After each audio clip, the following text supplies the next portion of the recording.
Hello बच्चों, स्वागत है आपका अपने यूट्यूब चैनल एग्ज़ाम टारगेट पर। और आज हम करने वाले हैं पॉलिटिकल साइंस का सेकंड चैप्टर। और हम इस सीरीज़ में वो बहुत ही इम्पोर्टेंट क्वेश्चंस करने जा रहे हैं जो बहुत बार क्वेश्चंस पेपर में रिपीट हो रहे हैं। ठीक है, तो चलिए स्टार्ट करते हैं। निम्नलिखित में से कौन भारतीय संविधान में स्वतंत्रता के अधिकार एक प्रकार नहीं है? ऑप्शन क्या है? सशस्त्र, सभा की स्वतंत्रता, भाषण की स्वतंत्रता, अभिव्यक्ति की स्वतंत्रता और संघ की स्वतंत्रता। तो ये पूछा गया है कौन सा एक अधिकार नहीं है। तो कौन सा अधिकार नहीं है? सशस्त्र सभा की स्वतंत्रता। तो इसकी एक्सप्लेनेशन दी गई है साथ में, क्योंकि इस एक्सप्लेनेशन में से भी बहुत सारे क्वेश्चन बन सकते हैं, तो इसको भी हम करेंगे। भारतीय संविधान के अनुच्छेद 19 में नागरिकों के लिए 6 स्वतंत्रताओं का वर्णन किया गया है। जो अनुच्छेद 19 है भारतीय संविधान में, उसमें क्या किया गया है? नागरिकों के लिए 6 स्वतंत्रताओं का वर्णन किया गया है। पहला है विचार और अभिव्यक्ति की स्वतंत्रता, अस्त्र शस्त्र रहित और शांतिपूर्ण सम्मेलन की स्वतंत्रता, समुदाय और संघ निर्माण की स्वतंत्रता, भ्रमण की स्वतंत्रता, निवास की स्वतंत्रता और व्यवसाय की स्वतंत्रता। तो ये 6 तरह की स्वतंत्रताओं का वर्णन किया गया कौन से अनुच्छेद में? 19 अनुच्छेद में। अगला है भारत के संविधान में मूल अधिकार और मूल कर्तव्य है। तो भारत के संविधान में कितने मूल अधिकार हैं? भारत के संविधान में 6 मूल अधिकार हैं और 11 मूल कर्तव्य हैं। तो 6 मूल अधिकार और 11 मूल कर्तव्य। तो ऑप्शन हो जाएगा बी। आप देख भी सकते हैं ये जो क्वेश्चन है DSSB PRT के एग्ज़ाम में पूछा भी गया है। एक्सप्लेनेशन देखते हैं। भारतीय संविधान के भाग 3 में वर्तमान में 6 मौलिक अधिकार हैं। कितने मौलिक अधिकार हैं? 6 मौलिक अधिकार हैं। और संविधान के कौन से भाग में वर्णन है इनका? भाग 3 में। मूल संविधान में 7 मौलिक अधिकार हैं। मूल संविधान में 7 मौलिक अधिकार थे, जिसमें संपत्ति के मौलिक अधिकार को 44वें संविधान संशोधन 1978 द्वारा हटाकर एक विधिक अधिकार के रूप में वर्णित किया गया। पहले कितने मौलिक अधिकार थे? 7 मौलिक अधिकार थे। और कौन से मौलिक अधिकार को हटा दिया गया? संपत्ति के मौलिक अधिकार को हटाकर उसको विधिक अधिकार बना दिया। और अब कितने बच गए हैं हमारे मौलिक अधिकार? 6 मौलिक अधिकार बच गए और 6 तरह की स्वतंत्रताओं का वर्णन है हमारे संविधान में। भारतीय संविधान के भाग 4 कै में वर्तमान में 11 मौलिक कर्तव्य हैं। मौलिक कर्तव्य कितने हैं? 11 हैं। इसके पूर्व संविधान में 10 मौलिक कर्तव्य जोड़े गए थे। पहले कितने थे? 10 थे। अब 11वां जो मौलिक कर्तव्य है वो 86वां संविधान संशोधन 2002 में जोड़ा गया। अगला है निम्नलिखित में से कौन सा भारतीय संविधान में उल्लेख एक मौलिक अधिकार नहीं है? हमारे मौलिक अधिकार कौन कौन से हैं? देखते हैं ऑप्शन। संपत्ति का अधिकार, संपत्ति का अधिकार, शोषण के विरुद्ध अधिकार, स्वतंत्रता का अधिकार और समानता का अधिकार। तो जो ये संपत्ति का अधिकार है ये पहले तो हमारा मौलिक अधिकार था, लेकिन अब मौलिक अधिकार नहीं है। इसलिए जो हमारा ऑप्शन नंबर 1 है ये ऑप्शन हो जाएगा, क्योंकि इसने पूछ रखा है कि भारतीय संविधान में उल्लेखित एक मौलिक अधिकार नहीं है। तो चलिए आगे देखते हैं। मूल संविधान में 7 मौलिक अधिकार थे, लेकिन 44वें संविधान संशोधन के द्वारा संपत्ति के अधिकार को मौलिक अधिकार की सूची से हटाकर इसे संविधान के अनुच्छेद 301 के अंतर्गत कानूनी अधिकार के रूप में रखा गया है। अतः वर्तमान में 6 मौलिक अधिकार हैं। कौन कौन से? समानता का अधिकार, स्वतंत्रता का अधिकार, शोषण के विरुद्ध अधिकार, संस्कृति एवं शिक्षा संबंधी अधिकार, धर्म की स्वतंत्रता का अधिकार और संवैधानिक उपचारों का अधिकार। अगला क्वेश्चन है भारतीय संविधान में कौन सा प्रावधान नागरिकों को अदालत में जाने की अनुमति देता है यदि वे मानते हैं कि उनके किसी भी मौलिक अधिकार का राज्य द्वारा उल्लंघन किया गया है? तो ऐसा कौन सा अधिकार है जो उसको नागरिकों को अदालत में जाने की अनुमति देता है? संवैधानिक उपचार का अधिकार ये देता है अनुमति। भारतीय संविधान का अनुच्छेद 32 संवैधानिक संरक्षण अर्थात नागरिकों को अदालत जाने की अनुमति प्रदान करता है। यदि किसी भी नागरिक के मौलिक अधिकारों का हनन किया जाता है तो वह नागरिक न्यायालय में जा सकता है। अनुच्छेद 32 में 4 खंड है। कितने खंड हैं अनुच्छेद 32 में? 4 खंड हैं। पहले खंड में प्रथम मूल अधिकारों को परिवर्तित कराने के लिए उच्चतम न्यायालय में आवेदन करने का अधिकार प्रदान करना है। मूल अधिकारों को परिवर्तित कराने हेतु उच्चतम न्यायालय को अनुच्छेद 32(2) के तहत 5 प्रकार की रीट जारी करने की शक्ति है। 5 प्रकार की रीट कौन कौन सी? बंदी प्रत्यक्षीकरण, परम आदेश, प्रतिषेध, उत्प्रेषण और अधिकार परीक्षा। अगला क्वेश्चन है संपत्ति का अधिकार। संपत्ति का अधिकार पहले क्या था? एक मौलिक अधिकार था, लेकिन अब क्या है? एक कानूनी अधिकार है। जो संपत्ति का अधिकार है एक कानूनी अधिकार है। प्रारंभ में यह संविधान में मूल अधिकार के रूप में वर्णित था, परंतु 42वें संविधान संशोधन अधिनियम 1978 द्वारा इसे मूल अधिकारों से हटाकर कौन सा अधिकार बना दिया गया है?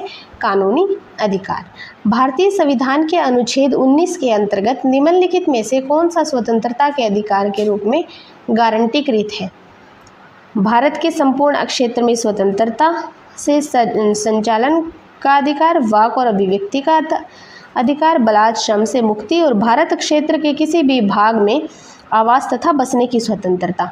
तो कौन सा है? बलात् श्रम से मुक्ति। भारतीय संविधान का अनुच्छेद 19 6 प्रकार की स्वतंत्रता की गारंटी देता है। कौन कौन से? विचार एवं अभिव्यक्ति की स्वतंत्रता, शांतिपूर्ण हथियार रहित सम्मेलन या सभा करने की स्वतंत्रता, संगठन बनाने की स्वतंत्रता, भारत के राज्य क्षेत्र में विचरण करने की स्वतंत्रता, भारत के किसी भाग में निवास करने की स्वतंत्रता और कोई वृत्त, आजीविका तथा व्यापार अथवा कारोबार करने की स्वतंत्रता। भारतीय संविधान का अनुच्छेद 23 में मानव के दुर्व्यवहार तथा बलात् श्रम का प्रतिषेध करता है। अगला क्वेश्चन है बच्चों, भारत में सूचना का अधिकार डैश का एक भाग है। सूचना का अधिकार क्या है? मौलिक अधिकार का एक भाग है। संविधान के अनुच्छेद 19(a) के तहत सूचना का अधिकार मौलिक अधिकार का क्या है? एक भाग है। अनुच्छेद 19(1)(a) के अनुसार प्रत्येक नागरिक को बोलने तथा अभिव्यक्ति का अधिकार है। सूचना का अधिकार 12 अक्टूबर 2005 को लागू किया गया था।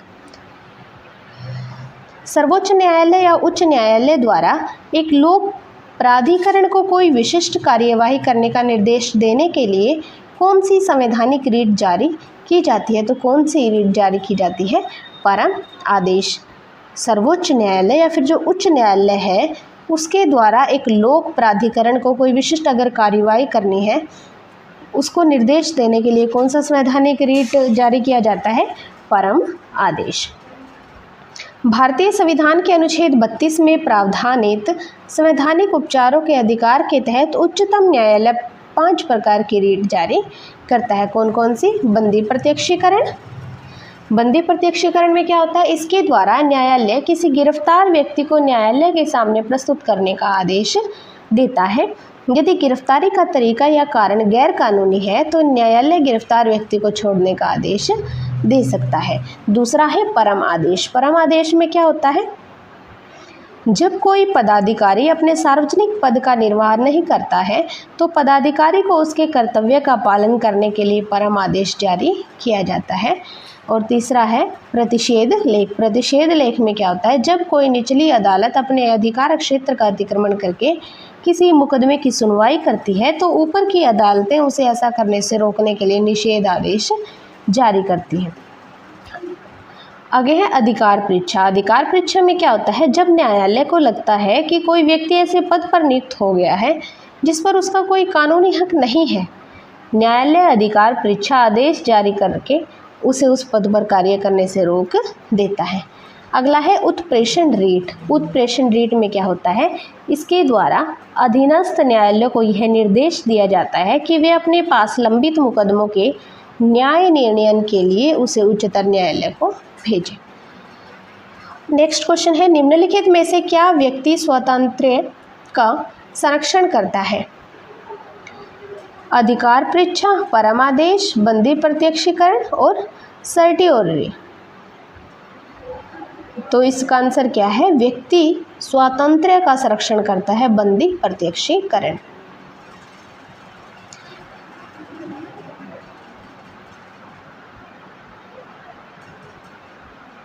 अगला क्वेश्चन है, एक उच्च न्यायालय कार्यपालिका प्राधिकरण को एक विशेष कार्य करने के लिए निर्देशित करते हुए डैश प्रकृति की एक रीट जारी करता है। तो ये कौन सी है? परमादेश। उच्च न्यायालय एक कार्यपालक प्राधिकरण को एक विशेष कार्य करने के लिए निर्देशित करते हुए परम आदेश प्रकृति की एक रीट जारी कर सकता है। यह रीट भारतीय संविधान में अनुच्छेद 32(2) के तहत उपबंधित संवैधानिक उपचारों के अधिकार की रक्षा के लिए उच्चतम न्यायालय द्वारा जारी की जाती है। किसके द्वारा जारी की जाती है? उच्चतम न्यायालय के द्वारा। और परम आदेश का जो शाब्दिक अर्थ है वो क्या है? हम आदेश देते हैं। इसके तहत न्यायालय द्वारा किसी व्यक्ति, लोक प्राधिकारी, अधीनस्थ न्यायालय, सरकार या निगम को उनके विधिक और सांविधिक या लोक कर्तव्यों को करने या अवैध रूप से न करने का संदेश दिया जाता है। अतः परम आदेश ऐसे लोक प्राधिकारी के लिए जारी किया जाता है जो सार्वजनिक कर्तव्यों से इनकार या उपेक्षा करता है। अगला क्वेश्चन है, निम्नलिखित में से कौन मौलिक कर्तव्य नहीं है? महिलाओं की गरिमा को अपमानित करने वाली प्रथाओं का परित्याग करना, बुलाए जाने पर राष्ट्र सेवा के लिए समर्पित हो जाना, स्मारक और राष्ट्रीय महत्व के स्थानों का संरक्षण करना, अपनी सामाजिक संस्कृति की समृद्ध विरासत की सुरक्षा करना। तो इनमें से कौन सा मौलिक कर्तव्य नहीं है? तो ये तीसरा है, स्मारकों और राष्ट्रीय महत्व के स्थानों का संरक्षण करना, ये क्या है? मौलिक कर्तव्य नहीं है। मौलिक कर्तव्यों को भारतीय संविधान में 42वें संविधान संशोधन 1976 द्वारा स्वर्ण सिंह समिति की सिफारिशों पर संविधान में भाग 4A द्वारा शामिल किया गया था। मूल रूप से मौलिक कर्तव्यों की संख्या 10 थी। कितनी थी? 10। बाद में 86वें संविधान संशोधन अधिनियम 2009 के माध्यम से एक और कर्तव्य को जोड़ा गया था। ये सभी गैर न्यायिक प्रकृति के हैं। स्मारकों और राष्ट्रीय महत्व के स्थानों का संरक्षण करने के बजाय सार्वजनिक संपत्ति को संरक्षण करना के बजाय सार्वजनिक संपत्ति को सुरक्षित रखें और हिंसा से दूर रहें भौतिक कर्तव्यों का हिस्सा है। 42वें संविधान संशोधन द्वारा नागरिकों के मूल कर्तव्यों को किस वर्ष भारतीय संविधान में जोड़ा गया था? तो किस वर्ष जोड़ा गया था? 1976 में जोड़ा गया था। मूल कर्तव्य को वर्ष 1976 में 42वें संशोधन द्वारा भाग 4 क के अनुच्छेद 51 क के अंतर्गत भारतीय संविधान में जोड़ा गया था। किसको? मूल कर्तव्यों को। और कितने हैं मूल कर्तव्य? 11। और पहले कितने थे? 10 थे। स्वर्ण सिंह समिति ने संविधान में 8 मूल कर्तव्यों को जोड़े जाने का सुझाव दिया था, लेकिन इस संशोधन द्वारा 10 मूल कर्तव्य जोड़े गए। 11वें मूल कर्तव्य को 86वें संविधान संशोधन द्वारा 2002 में जोड़ा गया था। ठीक है। अगला क्वेश्चन है, भारतीय संविधान में मौलिक कर्तव्यों को सम्मिलित करने की सिफारिश किस समिति ने दी थी? तो किसने दी थी? स्वर्ण सिंह समिति ने दी थी। क्या करने की? मौलिक कर्तव्यों को सम्मिलित करने की। कहाँ पर? भारतीय संविधान में। सरदार स्वर्ण सिंह समिति की अनुशंसा पर संविधान के 42वें संशोधन द्वारा मौलिक कर्तव्यों को भारतीय संविधान में जोड़ा गया। इसे भाग 4 क में अनुच्छेद 51 के अंतर्गत रखा गया।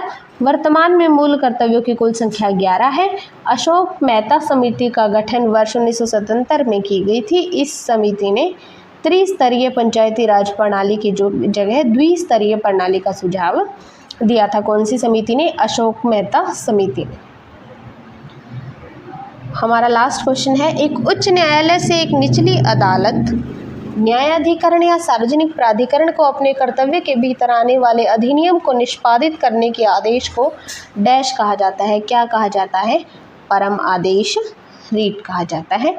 एक उच्च न्यायालय से एक निचली अदालत, न्यायाधिकरण या सार्वजनिक प्राधिकरण को अपने कर्तव्य के भीतर आने वाले अधिनियम को निष्पादित करने के आदेश को क्या कहते हैं? परम आदेश कहते हैं। रीट 5 प्रकार की होती है: बंदी प्रत्यक्षीकरण, परम आदेश, प्रतिषेध, उत्प्रेक्षण और अधिकार परीक्षा। तो आज की वीडियो में हम इतना ही करेंगे। नेक्स्ट वीडियो में हम नेक्स्ट चैप्टर करेंगे। और ये जो क्वेश्चन है, गिने चुने क्वेश्चन, बहुत ही इंपॉर्टेंट है और नेक्स्ट एग्जाम में आने की पूरी संभावना है यहाँ से।